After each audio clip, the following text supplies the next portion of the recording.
want to give a lot of praise to the Northwest Innovation Center right now. They're doing some wonderful stuff in housing. I understand that there's a new loan program coming out for renovating a house, and then there's they've had a housing program for new home buyers for quite some time, and I think all that's great. They've been doing some work on MIH with developers and stuff like that, some moderate income housing, and grants and stuff like that, which I think it's like affordable housing, yeah, a different name. No, it's designed to be in the middle. In the middle. Yeah. Okay. Yeah. For rural communities and at cost, which is really, really hard because getting a middle house right now is about $350,000, but the jobs around here don't support that. You'd have to drive an hour. Exactly. So the question is how do you incentivize developers to build a house but sell it lower than what you put into it? Well, the MIH can help with that. Yeah. And then there are tax credits and all these other things that you can do to create incentives. Well, for me, I want to know why we're not like intensifying that, right? Like we're saying, oh, we don't have the money for it. If the government's job is to help you provide, housing, incentivize construction, all that, and it's got billions of dollars in its rainy day fund or whatever, there's one of two problems. Either you have a revenue problem where you're not generating enough revenue. That does not necessarily mean revenue has to come from taxes, I want to highlight, because that's another thing I want to talk to you about. The second thing is it means that we're putting money towards the wrong things. Yeah, it's not a money problem, it's a priority problem. It's a priority problem. Yes. And I think it's both, right? Yeah.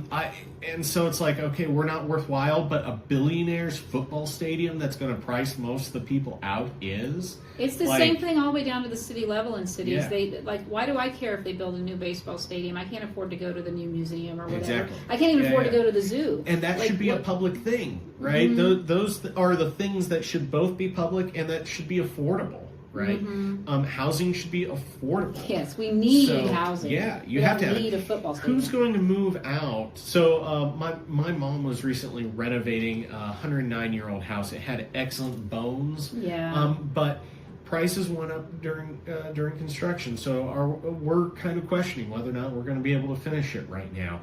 But it's going to be a gorgeous home. It's going to be basically brand new. You have to find a very specific buyer for something like that now at what it's going to cost. Yeah, I really want to move out into a rural area. I want to be away from people. I want to have some land. I want to live animals in a little room. But it comes down to how am I going to work? How am I going to make money? Yeah. And then even a lot of the areas, like, we'll just go remote. And then a lot of really rural areas don't have good, reliable internet to go remote from. No, they don't.